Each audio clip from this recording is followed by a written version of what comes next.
जैसा कि हमारी ये श्रृंखला चल रही है, इसमें हम कारक प्रकरण पर चर्चा कर रहे हैं और कारक प्रकरण में करण कारक पर चर्चा पूर्व व्याख्यान में भी की थी। उसी को इस व्याख्यान में भी आगे बढ़ा रही हूँ मैं। आपको सबसे पहले तो ये समझना है कि कारक और विभक्ति दोनों को आचार्य पाणिनि ने अलग अलग क्यों दिया है। कारक वाक्य में पदों का जो परस्पर संबंध है वो कारक है। किस प्रकार का संबंध है वही उसका कारक बनता है। और उस संबंध को जान लेने के बाद उस संबंध में जो प्रत्यय लगते हैं, जो चिन्ह लगते हैं, वो विभक्तियां होती हैं। इसीलिए आचार्य पाणिनि ने कारक भिन्न प्रकरण में दिए हैं और विभक्तियां भिन्न प्रकरण में दी हैं।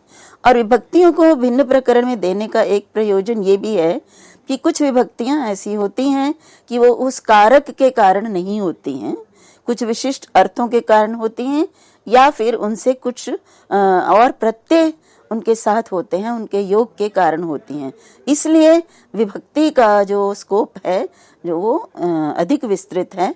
कारक के कारण लगने वाली विभक्ति और अन्य कारणों से प्राप्त होने वाली विभक्तियां, वो विभक्तियां उन संबंधों के कारण ना होकर कुछ विशिष्ट अर्थों में होती हैं और कुछ विशिष्ट पदों के योग में होती हैं। तो कारक के कारण होने वाली विभक्ति तृतीया, इसके विषय में मैं आपसे पूर्व व्याख्यान में बात कर चुकी हूँ। अब मैं आपके सामने कुछ विशिष्ट अर्थों में तृतीया भक्ति का प्रयोग कहाँ कहाँ होता है उससे संबंधित सूत्रों पर चर्चा कर रही हूँ। तो मेरे सामने सूत्र है ये नांग विकारः। ये तृतीया भक्ति से संबंधित सूत्र है और वाक्य में तृतीया विभक्ति कहाँ प्रयुक्त होती है उसके लिए कहा ये नांग विकारः। और इसकी यदि वृत्ति देखते हैं तो वृत्ति में कहा ये नांगेन विकृतेन आंगिनो विकारो लक्ष्यते ततः तृतीया स्यात्। तो इसमें अगर हम ये देखें सूत्र तो इसमें कितने पद हैं? येन अंग विकारः। तो यहाँ 3 पद हैं। अंग विकारा मीन्स अंगस्य विकारा या अंगानाम विकारा, तो ये है। और येन तो अंग विकारा में समास है, तत्पुरुष समास। अब यहाँ पे इसका जब अर्थ किया गया वृत्ति में तो कहा कि येन अंगेन विकृतेन अंगिनो विकारो लक्ष्यते। अब यहाँ पे देखिए एक ही पद है अंग, तो यहाँ इस पद को 2 बार कैसे प्राप्त किया गया? एक में कहा येन अंगेन विकृतेन और दूसरा कहा अंगिनो विकारो लक्ष्यते। तो अंगेन और अंगिनो ये एक अंग पद से किस प्रकार से प्राप्त होते हैं तो इसको समझना पड़ेगा। यहाँ पर येन और अंग, यहाँ वास्तव में येन और अंग है, परंतु यहाँ अंग का अर्थ यहाँ पे लिया अंगी, अर्थात अंग जिसके अंग हो, अर्थात शरीर। तो अंग भी शरीर के अंग होता है, परंतु यहाँ पर अंग शब्द से शरीर का जो है लिया गया है अर्थ, और येन अंग के लिए किया गया है। येन अंगेन, तो येन अंगेन जिस अंग से अंग विकारः, अंग मीन्स अंगिनो अंगी, और अंगिना विकारः लक्ष्यते। तो जिस अंग से, और वो अंग कैसा होना चाहिए? विकृत। तो शरीर के जिस विकृत अंग से अंगी का अर्थात शरीर का या शरीर में विकार दिखाई दे तो उस विकृत अंग से तृतीया भक्ति का प्रयोग होता है।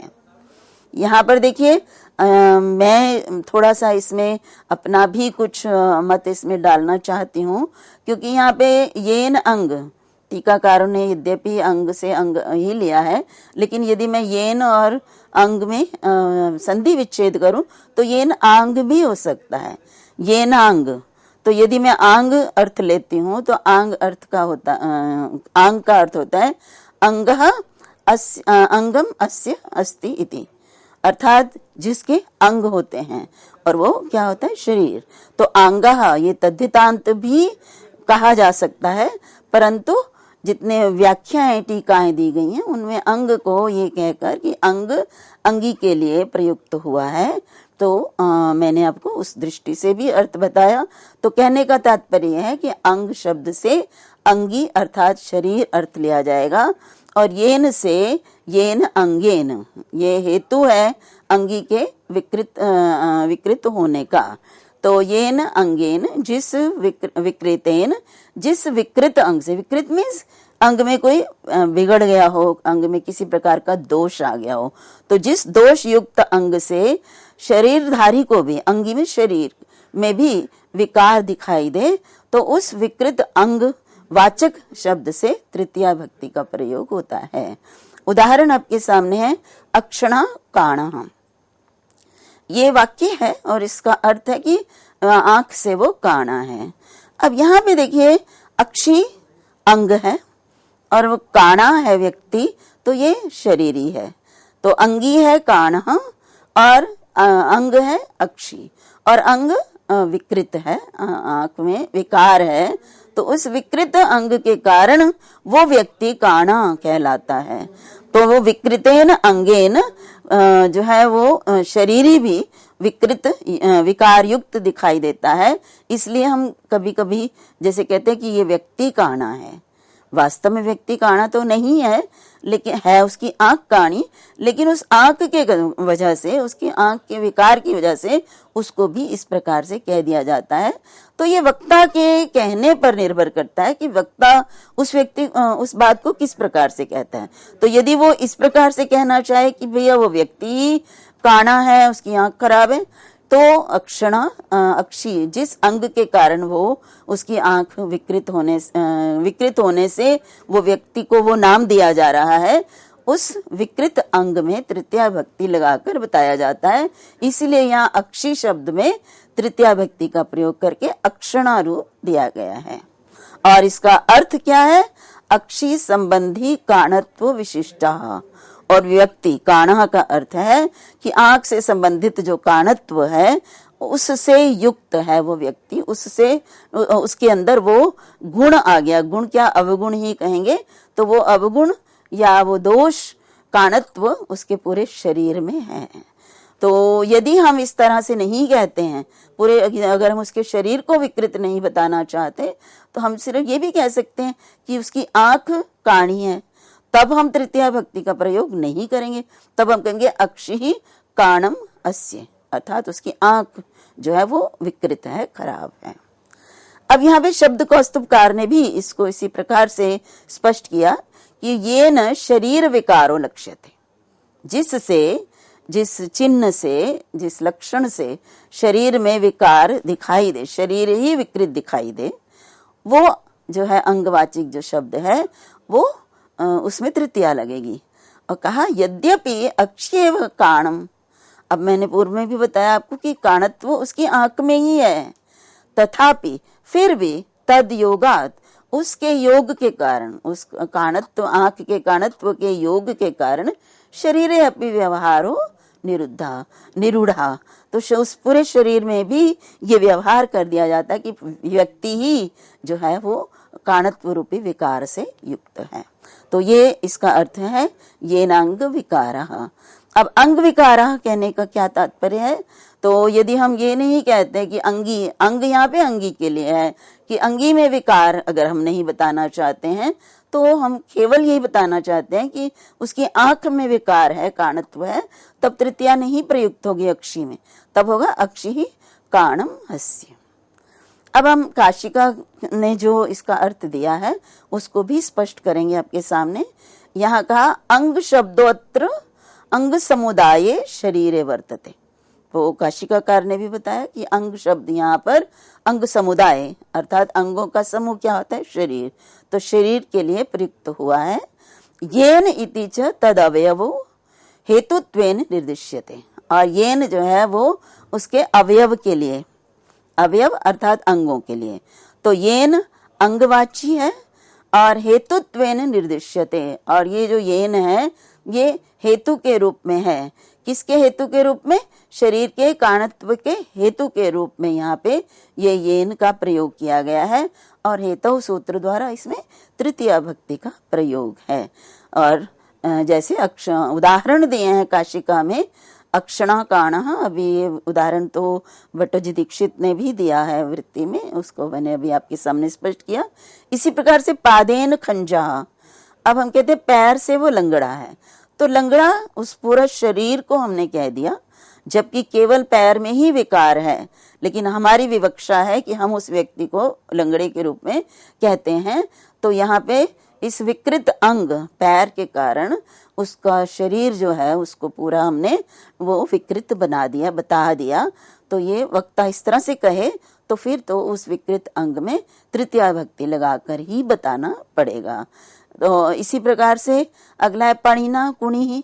पाणिना, पाणी हाथ से, वो कुणी होता है जिसका हाथ टेढ़ा हो, उसको कहते हैं। तो टेढ़े हाथ वाला हम सामान्य भाषा में यदि करें तो कुणी मतलब टुंडा हाथ जिसका है। तो यहाँ पर भी उस पूरे व्यक्तित्व को ही हमने उस नाम से पुकार दिया, जबकि टुंडा उसका टेढ़ा क्या है, उसका केवल हाथ है। तो वक्ता अगर इस प्रकार से कहना चाहता है कि पूरे शरीर को ही वो उस अंग के कारण उस नाम से लेना चाहता है, तो उसमें फिर तृतीया भक्ति उस अंग में आएगी। तो इस प्रकार से आपके सामने मैंने इस सूत्र को प्रस्तुत किया।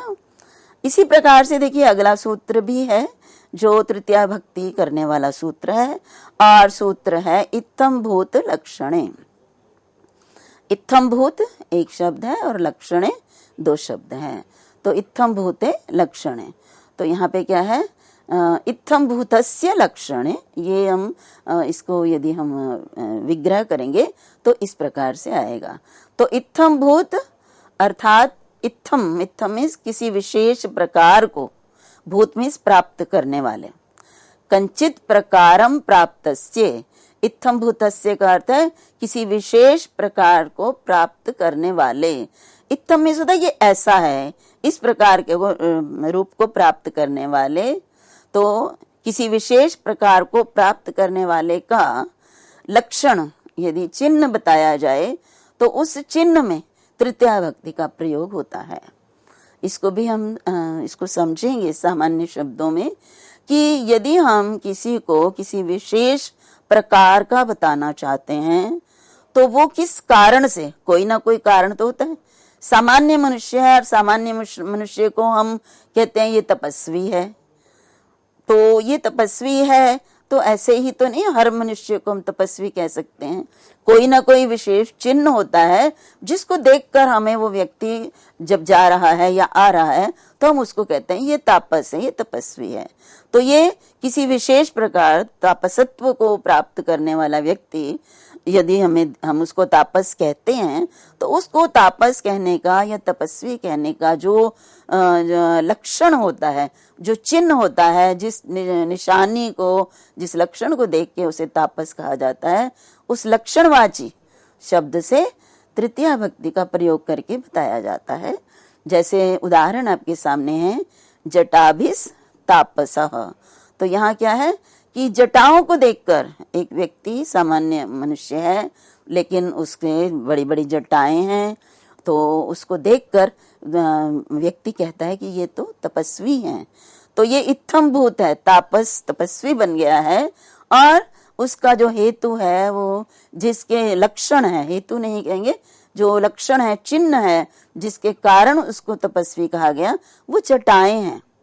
तो जटा शब्द से तृतीया भक्ति लगाई जाएगी क्योंकि वो इत्थम भूत का लक्षण है, अर्थात किसी विशेष प्रकार को प्राप्त होने वाले का ये लक्षण है, ये चिन्ह है। तो इसकी का अर्थ दिया जटा ज्ञाप्य तापसत्व विशिष्ट इत्यर्थः। तो इसका अर्थ क्या है, जटाओं के द्वारा जिसका तापसत्व ज्ञान हो रहा है, जटाओं को देखकर ये ज्ञान हो रहा है कि ये तापसत्व से युक्त है या ये तपस्वी है, ये अर्थ है। अब काशिकाकार का भी मत इसमें हम देखते हैं। काशिका में कहा कंचित प्रकारम प्राप्ता इत्थम भूता, जैसा कि हमने अभी आपको बताया कि इत्थम भूत का अर्थ है किसी विशेष प्रकार को प्राप्त होने वाला। तस्य लक्षणम इत्थम भूत लक्षणम, और उसका जो लक्षण होता है, चिन्ह है, जिसके कारण इत्थम भूत है, वो जो है उसको कहेंगे उसका लक्षण इत्थम भूत लक्षण कहलाएगा। और ततस तृतीया विभक्ति भवति, और उस लक्षणवाची शब्द को तृतीया भक्ति के द्वारा वाक्य में स्पष्ट किया जाता है। अब देखिए आपके सामने उदाहरण है, काशिका में एक उदाहरण दिया है, महाभाष्य से दिया है, उसी को उद्धृत किया है। भवान कमंडलुना छात्रम अद्राक्षित, ये महाभाष्य का वाक्य है। और यहाँ पर क्या कि भवान मीन्स आपने छात्रम अद्राक्षित, छात्र को देखा। देखिए छात्र भी सामान्य यदि देखा जाए तो वो लड़का है, लेकिन छात्र है और छात्र एक इत्थम्भूत है कि विशेष प्रकार को प्राप्त है, क्योंकि हर लड़के को देखकर, हर बालक को देख के तो छात्र नहीं कहा जाता ना। तो छात्र इत्थम्भूत है, विशिष्ट प्रकार को प्राप्त है वो व्यक्ति। और उसके चिन्ह क्या है? कमंडलू, कमंडलू उसके हाथ में है। प्राचीन काल की यदि बात करें तो ब्रह्मचर्य आश्रम में रहकर आश्रमों में शिक्षा प्राप्त की जाती थी, और ब्रह्मचारी बालक जो छात्र होता था उसकी पहचान ही नहीं ये थी कि वो हाथ में कमंडल लेकर भिक्षा लेने जाता था, और भिक्षा से जो भी उसको प्राप्त होता था वो उससे अपना और अपने गुरु का भोजन इत्यादि की व्यवस्था करता था। तो छात्र की पहचान है कमंडलू। तो यहाँ इसीलिए कहा कि आपने कमंडलू हाथ में लिए हुए छात्र को देखा है। तो यहाँ पे छात्र का जो चिन्ह है वो कमंडलू है, इसलिए कमंडलू शब्द में तृतीया भक्ति लगाई गई है। ये महाभाष्य का उदाहरण है। उसके बाद देखिए और उदाहरण है छात्रेण उपाध्यायम, छात्रेणोपाध्यायम। तो यहाँ पे देखिए छात्र उपाध्याय, उपाध्याय भी एक सामान्य मनुष्य, उपाध्याय एक विशिष्ट प्रकार को प्राप्त करता है। शिक्षा प्राप्त करने के बाद छात्रों को ज्ञान बांटने के कारण वो उपाध्याय इस रूप को, इस नए प्रकार को प्राप्त करता है। तो इत्थम भूत है उपाध्याय। और वो उपाध्याय की क्या पहचान है? छात्र है उसकी पहचान, उसका चिन्ह क्या है? छात्र। उपाध्याय के आसपास छात्र जो हैं वो रहते हैं उनसे अध्ययन करने के लिए, तो छात्र लक्षण है उपाध्याय होने का। तो इसलिए छात्र में तृतीया भक्ति का प्रयोग है, क्योंकि छात्र उपाध्यायत्व का लक्षण है, और उस लक्षणवाची में तृतीया लगाकर छात्रेण उपाध्याय, उपाध्यायम आगे अद्राक्षित या कुछ भी सेंटेंस पूरा हम कर सकते हैं। इसी तरह देखिए शिखया परिव्राजकम। अब शिखा चोटी को बोलते हैं और परिव्राजक जो होता है वो ब्रह्मचारी होता है। और यहाँ पे देखिए अब परिव्राजक ये भी एक इत्थम्भूत है लक्षण, अर्थात किसी विशिष्ट प्रकार को प्राप्त हुआ है, कंचित प्रकार परिव्राजकत्व को प्राप्त हुआ है, वो सामान्य नहीं है, वो ब्रह्मचारी है। तो परिव्राजक का लक्षण क्या है? किसको देखकर, किस चिन्ह के कारण उसे परिव्राजक कहा गया? तो उसकी शिखा, उसकी चोटी देखकर कहा कि ये ब्रह्मचारी ब्राह्मण है। अब आगे कहाँ ये नहीं होता है उसको प्रत्युदाहरण के रूप में भी महाभाष्य में भी दिया गया है। काशिकाकार ने भी उसको प्रत्युदाहरण दिया, इह न भवति। कहाँ पर तृतीया भक्ति नहीं होती है उसका वाक्य है कमंडलू पाणि छात्र इति लक्षणस्य समासे अंतर्भूतत्वात्। तो देखिए आपके सामने वाक्य है कमंडलू पाणि छात्र, वह छात्र जिसके हाथ में कमंडलू है। अब यहाँ पर भी देखिए छात्र का भी प्रयोग है और कमंडलू का भी प्रयोग है, लेकिन कमंडलू का संबंध यहाँ पर छात्र के साथ साक्षात रूप से, प्रत्यक्ष रूप में नहीं है। कमंडलू का संबंध पाणी, हाथ से है। जिसके हाथ में कमंडलू है वो छात्र। तो कमंडलू बहुव्रीहि समास है यहाँ, कमंडलू पाणौ यस्य। तो यहाँ पर लक्षण समास में अंतर्भूत है, इसलिए यहाँ पर कमंडलू में तृतीया भक्ति का प्रयोग नहीं होगा। अब अगला सूत्र आपके समक्ष है। यहाँ भी तृतीया भक्ति कहाँ प्रयुक्त होती है उससे संबंधित सूत्र है संज्ञो अन्यतरस्याम कर्मणि। और इसकी जो वृत्ति देखें तो वृत्ति है समपूर्वस्य जानीते कर्मणि तृतीया वा स्यात्। अब यहाँ विकल्प आ गया। अभी इससे पूर्व हमने जो तृतीया भक्ति करी वो नित्य रूप से कर ली देखी है। अब यहाँ पे कुछ ऐसे भी उदाहरण हैं, ऐसे भी सूत्र हैं जिनके कारण तृतीया भक्ति का विकल्प होता है। तो ये कहाँ पर तृतीया विकल्प से होती है? तो यहाँ कहा समज्ञो, यहाँ दो शब्द हैं, संज्ञ, सम पूर्वक ज्ञ, सम उपसर्ग पूर्वक ज्ञा धातु, तो संज्ञो अन्यतरस्याम विकल्प के लिए आया है। तो कर्मणि, तो सम पूर्वस्य जानाते कर्मणि तृतीया वा स्यात्। तो समपूर्वक ज्ञा धातु उसके कर्म में, समपूर्वक ज्ञा धातु के कर्म में विकल्प से तृतीया भक्ति होती है। तो यहाँ पर स्पष्ट हो रहा है कि वाह कहने से दूसरी भक्ति कौन सी होगी? जब हम कहते हैं कि कर्तुरीप्सित तमम कर्म और कर्मणि द्वितीया, तो यहाँ पर विकल्प होने के कारण तृतीया तो होती है, परंतु कर्म होने के कारण द्वितीया भक्ति भी होती है। तो इसलिए आपके सामने जो उदाहरण है, पित्रा पितरम वा संजानीते, तो सम उपसर्ग पूर्वक ज्ञा धातु और आत्मनेपद में इसका प्रयोग ये शब्द कौस्तुभकार ने हमारे सामने संप्रतिभ्याम अनाध्यान ने इससे यहाँ तंग होगा। तंग का अर्थ है आत्मनेपद के प्रत्यय होंगे, तो अनाध्यान अर्थ है, इसलिए यहाँ पर तंग होगा, तो ये आत्मनेपद में प्रयोग होगा। अन्यथा संजानाति रूप भी प्रयुक्त होता है, परंतु यहाँ क्योंकि अर्थ है, इसमें सम के बाद ज्ञा धातु है पर अनाध्यान अर्थ है, इसलिए यहाँ पर आत्मनेपद का अनाध्यान अर्थ जो है नहीं है, आध्यान अर्थ, इसलिए यहाँ पर तंग होगा, आत्मनेपद के प्रत्यय होंगे।